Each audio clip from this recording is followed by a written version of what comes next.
ये मुगल गैलरी है जी।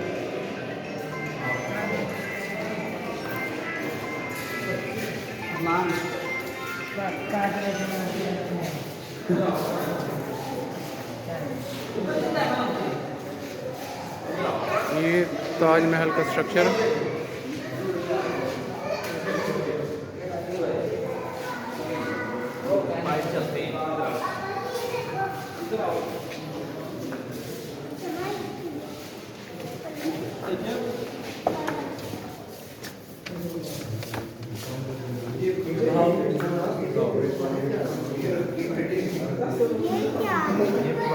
ये मुगल दौर के सिक्के हैं।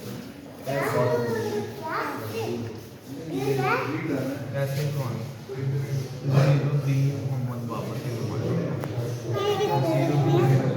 शेरशाह सूरी के हाथ से किस खाकर ईरान चला गया ना कर इधर आओ